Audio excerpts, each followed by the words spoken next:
Hello and welcome to the Maple Grove City Report. I'm Dave Kaiser from CCX Media. Thanks for joining us once again. Regular viewers, you see something a little different. A special guest with us today. Joe Hogaboom is the Director of Community and Economic Development for the City of Maple Grove. Welcome to the program. Thank you, Dave. I'm very happy to be here. We see Joe a lot on the council meetings, so he's in a lot of this information that we give you on a regular basis. Some of those updates from that department come right from Joe on a regular basis. So we're going to talk a little later in the show about that department. Community Economic Development. Just what is it? How many people in there? What are some of the main things they work on? But before that, we're going to put Joe to work here with a little recap of the council meeting. That was on the 7th of March, about an hour 25. One item that took most of the meeting, and then also we've got some notes about things coming up in the city of Maple Grove. So stick with us. Interesting half hour coming up here. Let's start with the meeting from the 7th. We have nothing pulled from the consent agenda and two items that came under Community and Economic Development, and you're the right person to talk to. So the first is Arbor Lakes Business Park Phase 2. Give us a little recap. We've talked a lot on the show about that area, and things keep developing. Where are we now? What was discussed at the meeting? So the Arbor Lakes Business Park is the buildings that people see as they're driving down Elm Creek Boulevard, just to the east of the fountains at Arbor Lakes. The first phase, of course, was built several years ago, so that's been in the ground now. And if you're in the area, you'll notice that there's a building that's currently under construction on Elm Creek Boulevard.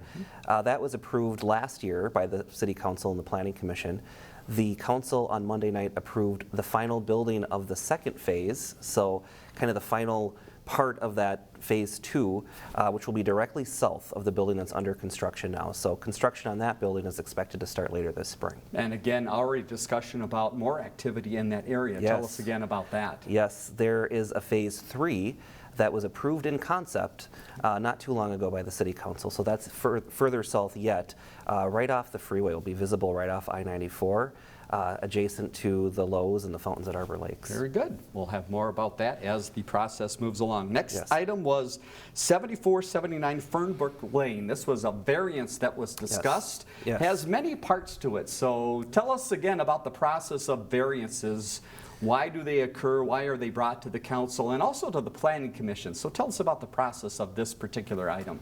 Sure. Well, a variance, what that really means is City Code has a set of requirements that require that the built environment meet certain height restrictions, size restrictions, distance from property line type requirements. And so for this particular case, there was a shed that was built that was in violation of the requirements for height, the requirements for size, the requirements for the proximity to the property line, and finally, because it was in a lakeshore area, it had to meet certain types of screening requirements, one of which was sort of the coloring of the shed.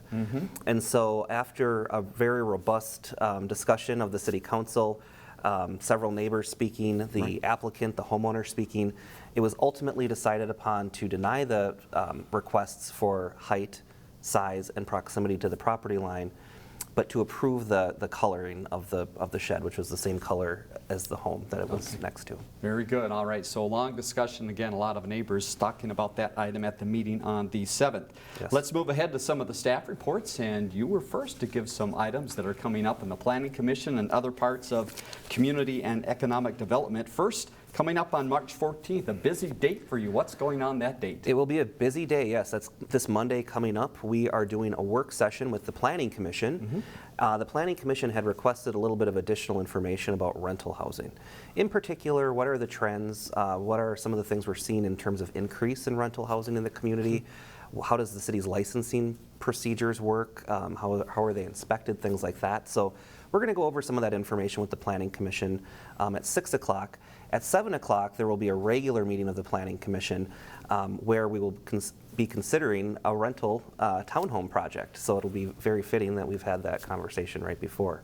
All right, let's jump ahead to April. A few things that will keep Joe and the staff busy as well. April 18th, a joint work session. Tell us about that particular session. What's the topic? The topic is the planning for territorial road area. So that's the area that's north of County Road 81, west of Fernbrook Lane and then south of the Dayton city border. That's one of the final unplanned areas, if you will, of the city. Right. We are getting quite a bit of development interest from folks that are looking to have their properties developed and are working with developers. So before that were to happen, we have to come up with a plan. The biggest components of that particular development would have to be where Maple Grove Parkway connects through that area and connects to Fernbrook Lane, and then the potential realignment of Territorial Road to make sure that it's far enough away from County Road 81 so that the intersections are safe.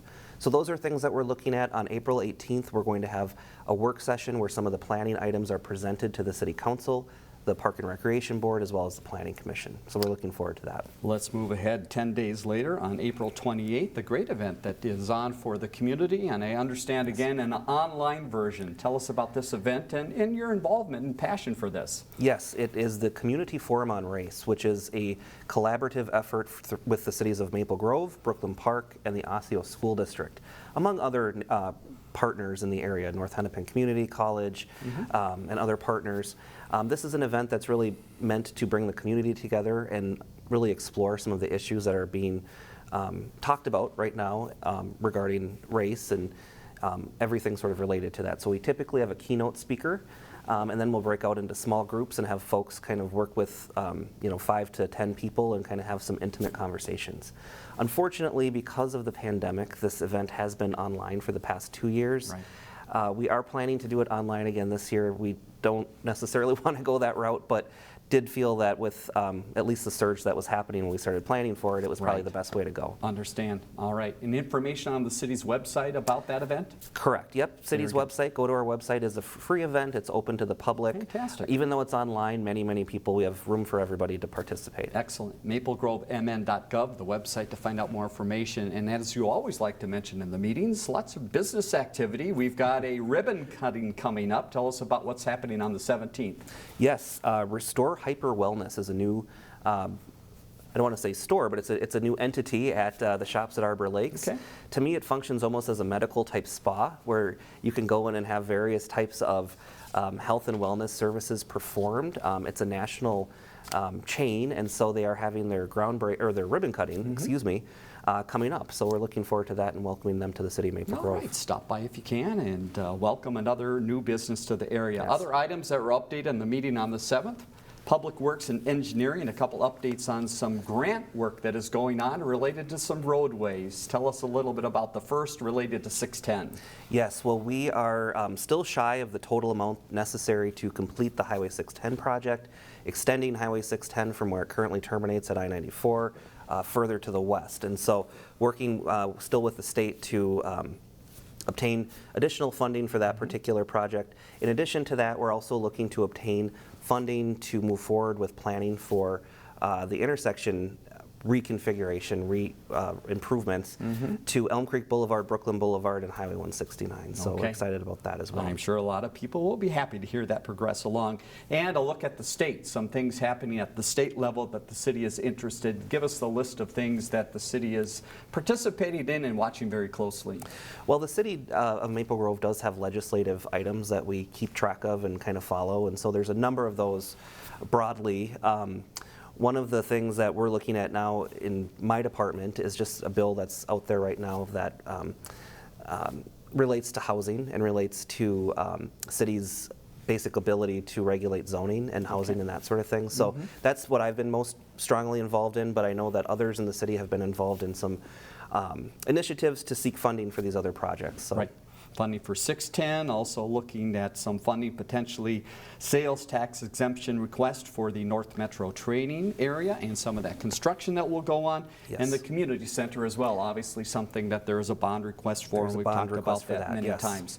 Yes. Final note from Ken at the meeting, Ken Ashfeld in Public Works and Engineering. He talked about the snow. How did we do with that last snowfall? Sounded like pretty well.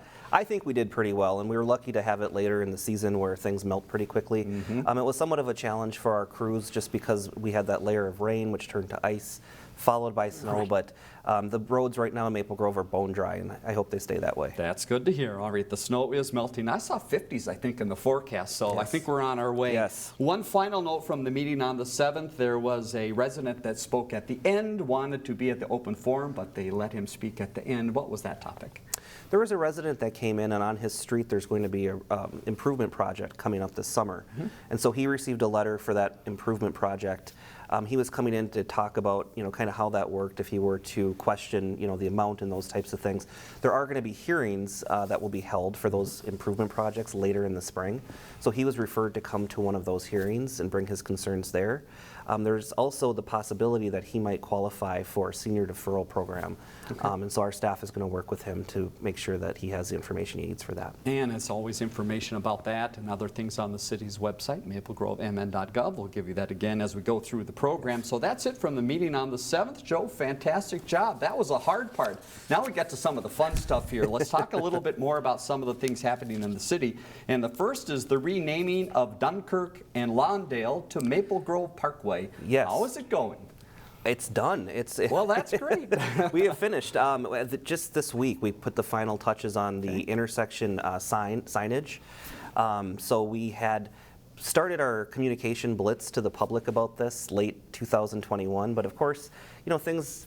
It's sometimes you have to see it to believe it. And so we're getting quite a few calls this week, people asking what's going on. So all of Lawndale Lane and Dunkirk that were the connected segments to Maple Grove Parkway are now called Maple Grove Parkway. Fortunately, there's not really a lot of businesses or residents that front onto that, so we didn't have to work with a ton of folks on that. All right, some other things happening in the city. If you're interested in the job, part-time or full-time, maybe some opportunities here in the city. What are some of the seasonal jobs that are available? Yes, well, we're just starting to post for our seasonal jobs now. We have abundance of jobs in our public works department, so that those would be things like maintenance in the parks, maintenance along roadways, things like that. We also have seasonal park and recreational type jobs, so perhaps things at the community center, in the parks, working with kids, and some others as well. So definitely check out our website. They're all listed there, and we're happy to start recruiting. Yeah, great opportunity for some neat jobs. Main Street revitalization. I know you've been very involved in this, so give us an update on this process. How is it going, and what are next steps? Main Street revitalization is going very well, even though it might not look so to the when you look at it now. Right. We're in the process right now of finalizing some plans for that. And so Main Street, of course, is over 20 years old. It's seen some weathering along the road surface as well as the sidewalks and crosswalks. And so we're going to be replacing all of that. We're going to be making it a safer environment for cars, pedestrians, folks with disabilities. We're going to be putting some special features in, new landscaping, new trees, new street art, new street furniture. So I just want to make sure people know that this will be happening mostly after Maple Grove Days. So we don't want to disrupt the flow of Maple Grove Days. And all businesses are going to remain open. We're working with the businesses to try to make accommodations. All right, some fun things to see in the near future out in that area. Here's a fun event, Thursday, March 18th. It's something called Transit Driver Appreciation Day. Tell us a little bit about how you celebrate. Well, of course, Maple Grove has our own transit authority, so the Maple Grove Transit, and we contract with Metro Transit drivers. And so this is really just an opportunity to show the drivers your appreciation for them. I think we've seen through COVID that they have a tough job to do, and certainly, especially in Minnesota weather conditions. So thank your drivers on that day and every day. Here's something that has come out to residents. It's property tax statement. Some information should be out to all residents at this point. What are some notes for residents to remember about that process and those pieces of information? Residents should be receiving now the statements from Hennepin County in the mail, and the first half of the 2022 taxes are due in the middle of May. More information, of course, is on the city's website if folks need assistance with that. Yep, and City Assessing Office always happy to take some calls as well, so you can find that on the city's website. Community survey, something to look forward to coming up as well. Why does the city take surveys, and what's the process for those? We take surveys because we want to understand what folks in the community want out of their city, out of their government. And so we do this every several years. We are doing this one, typically we mail to about 500 households. It is a statistically verified process where we hope to get a good answer. Any resident can take the survey, or will be able to take the survey online, and they just ask for things about what do folks want to see in terms of park and recreation programs, how do they think the police are doing, how do they think the roads are functioning, things like that. So we encourage everybody to take an interest in the community survey. All right, we'll pass along more as that gets ready to go. Spring newsletter is out, and also information about park and rec activities. So first, the newsletter. What's inside that great document? As usual, the newsletter is a wealth of information just to kind of get out there. We like to try to remind folks in our newsletters about ordinances and things that they need to pay attention to based on kind of some seasonal things. We tell folks how to, if they had some plow damage, for example, to their curb area, how they can work with that and deal with that. And so we also like to just kind of highlight certain businesses and features in the city as well. All right, we talked about the weather change. Here's a few weather items. The first is spring activities. Time to sign up for some of those. Yes. What's on the list of activities this year? Yes, well, there are a lot of activities that take place at Central Park. We are sad to see the Curly Crew and the skate loop close and the ice skating rinks close, but we are, Park and Rec is ready to get going with some of those spring activities. One of the things, and this is something that I look forward to every year, is Chalk Fest, and that will be happening again in June. Fantastic event. So that'll once again be on Main Street before we tear Main Street up. So. All right, and those activities fill up quickly, some of them, so get in there and register as fast as you can. You mentioned the rinks. Will quickly again to mention that those outdoor rinks closed for the season. That sun got them, but an interest in doing any kind of home project, be it remodeling, redecorating, plumbing work, things like that. It is free. As you mentioned, it's on March 19th. It'll be from 10 to 4. MinnesotaHomeshows.com, the website to find out more information. 120 vendors, so it will be a busy event. Indoor Farmers Market is back. Yes. When can we see it, and what will be there? Well, it's a sign of the season. So this will be on Thursdays, so far March 10th and 24th. So that'll be from 3 to 6. That's over at the community center. All kinds of things there that we would typically have outside. In addition to that, they do have treats, in particular granola bars, goat milk, soap, cookies, coffee, pickles, pet treats, flowers, you name it. So check it out. Everything is there. And again, outdoor markets come back Thursdays in mid-May, so put that on your calendar as well. You mentioned the community center. Let's talk about that project and some of the information available. What's the latest news that people need to know, and where can they find out more? So we have undertaken a planning process to look at potential improvements to our community center over the last several years. The community center, of course, was built in 1997. It is showing its age in many different ways, and so we've put together some plans that do call for quite a bit of investment into the facility, looking at new recreational spaces, new banquet spaces, new spaces for teens and seniors. And so there is a project website for people to find out more about the project. It's growingtogethermaplegrove.org. So visit the project website. You can see the plans. There is somewhat of a funding gap to get to that full amount of what we would be looking for to finance this. And so we are looking at coming up a potential half-cent increase over the next 20 years to sales tax in Maple Grove. So that question will be on the ballot this fall. Very good. Again, that website is a great place to find out more information. Final note of things happening around the city is something called emergency responder notification stickers, something the police department can help you out with. What are these? These are a great idea. And you can come to the city, you can come to the police department and get a sticker. If there is a person in a household that has maybe some sort of special need, or maybe there should be something that the police department should know about the person before entering. If a person maybe has a certain form of autism, hearing impaired, maybe there's a dementia or Alzheimer's issue that they're dealing with, or diabetic, something that you might want first responders or the police to know about before going into a building. So those can be requested online on the city's website or by visiting our police department. All right, and let's leave you right here with that website. We're going to talk more about the great department that Joe works with on a regular basis, but let's give you that website real quick and the next council meeting date so you have that. MapleGroveMN.gov is the city's website. All the information we talked about today is there, and also information about the Community and Economic Development Office. Next meeting will be on Monday, March 21st, 7:30, and phone number as you see at the bottom of the screen. But Joe, we can't let you go with a little talk about your department. So give us a quick overview. Tell us a little bit more about the department. It's got a long name and multiple names, so explain a little bit behind it of what it is, what it does on a day-to-day basis. Sure, I'd be glad to. Community and economic development is within it. The first would be the area that I have the most close relation to my background, which is city planning. So we do the long-range planning for the city. We do the city's comprehensive plan. We decide, generally speaking, how the undeveloped areas of the city will develop, where roads will go, where parks will go, that sort of thing. So we do the city planning. We work with developers when they come in for development projects to make sure that those projects meet what the city plans and the city ordinances say they should meet. So those are things that we do there. Economic development is really a way that we can work to bring development that we want to see in the city into the city. We want to bring jobs into the city, job growth, tax-based growth.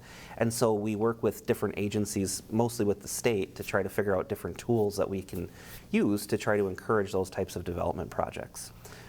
How big is the department? Tell us about the people behind the scenes. How many people involved in the different parts of your work? Well, we do a lot of different work, but there's not a lot of us. Yeah, in our department, They're busy people. There's about 8 of us, folks that do rental housing work and licensing, and we also have the city's property maintenance division as well. So if there's complaints about different maintenance issues around town, we would be the ones that work with that as well. I know one of the big things you've worked on, and we talked about it in past years, is the comp plan. Again, tell us about the work involved in the comp plan and why that's so important for a community, and how it seems like you really follow that day to day as you do some of the work you're talking about. Yes, the comprehensive plan for the city guides the growth of the city in 10-year increments.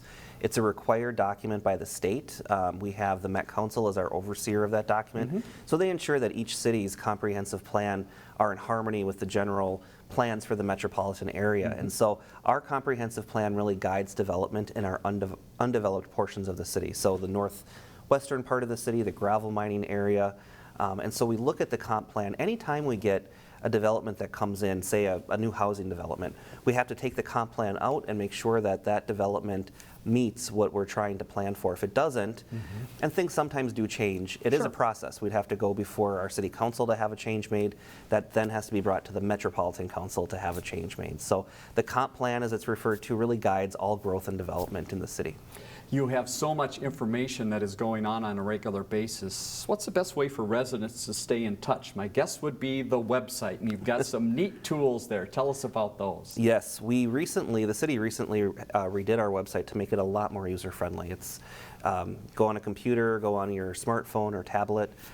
Within the community development portion of the website, we do have an interactive map that shows all of the development projects that are under consideration, recently approved, so you can take a look at that, take a look at what they are, where they are. We also have a lot of information about planning studies that we've done over the last several years, so maps, diagrams, things like that. So all available on our website. Of course, if folks need a little help getting there, they can always call us or stop in and we can help them with that as well. How much connection does your department have with other cities around you? How much of the discussion might be, you mentioned Dayton earlier, and some of the development going up towards the next city. Yes. How much conversation is there? How does that work between communities? We try to have a lot of conversations with all of our neighbors, especially the ones like Dayton, where we are dealing with development that affects roads or other things in each city. So we do communicate probably, I would say, at least monthly with the people that are our counterparts in Dayton, Corker and Rogers, Brooklyn Park, Plymouth. So we do try to keep those doors open. How does the work, or how has the work in your department changed over the past couple of years you've been with the city, and how do you see it changing the next 5 to 10 years in the city of Maple Grove? Well, that's a great question. I think traditionally Maple Grove relied a lot upon its location. At the Fish Lake interchange, I think a lot of the development that came to Maple Grove in the 90s and 2000s was a fortunate to just kind of be in that developing area. I think the city was fortunate to kind of let it kind of come in. Whereas now we're looking at the city getting a little bit older in certain parts, and so we're looking at more pointed redevelopment activities. And so I really see our work is getting more into, okay, how do we identify where areas need to be redeveloped? what kind of jobs do we want to bring into the community, and being a little bit more targeted to what we're doing in our department. Very interesting. Anything else people should know? Other fun facts about your department, or what does a day for Joe look like? Well, you know, it can be anything from meeting with a developer and talking about a deal such as the Arbor Lakes Business Park to fielding a phone call for somebody that maybe is having issues with, you know, something in their neighborhood that they don't like. So Yeah, so you never know individual residents. Exactly, exactly. So you really never know what you're going to get sort of on a day-to-day basis. I got a call yesterday from somebody that got into a lot of issues they were having with their neighbor, and about 10 minutes into the conversation, I realized they were a Plymouth resident. So that sometimes happens as well. I bet, yes, right. Yes. Which side of the border am I on? Now, how about the Planning Commission? You do a lot of work with the Planning Commission, and we mention that here on the Maple Grove Report on a regular basis, that things are going there or things have come from there. Tell us again a little bit about the Planning Commission and what their role is with you and also with the City Council. The Planning Commission is an advisory role that advises the City Council on how to act on development projects, zoning changes, variances, and other sorts of things. It's a 7-member group. It's comprised of residents who are volunteers. And so every development project, every variance, every potential change to the zoning ordinance has to go through a public hearing at the Planning Commission. So they're usually the ones holding the public hearing. Their meetings are a little bit longer because more folks tend to show up to those meetings and state what they want to state. And so after the Planning Commission then makes a vote, either to recommend or deny something, that goes to the City Council for final consideration. All right, very good. All right, the background of community and economic development, now a little better understanding for me and hopefully all the viewers. Joe, thank you so much for joining us and for filling in for Heidi. Great information, and stay in touch with the things you're doing in that department. Always some great work. Let's leave you again with that information about the next meeting and the website. And Joe, I would guess if people have questions about your department, they can certainly go to the website and get contact information there. All of our contact information is on the website, absolutely. Perfect. maplegrovemn.gov is that website. You see the next meeting, once again, is on March 21st, 7:30 at the Government Center. Phone number at the bottom of the screen. For Joe Holgaboom, I'm Dave Kaiser. Thanks for joining us on the Maple Grove City Report.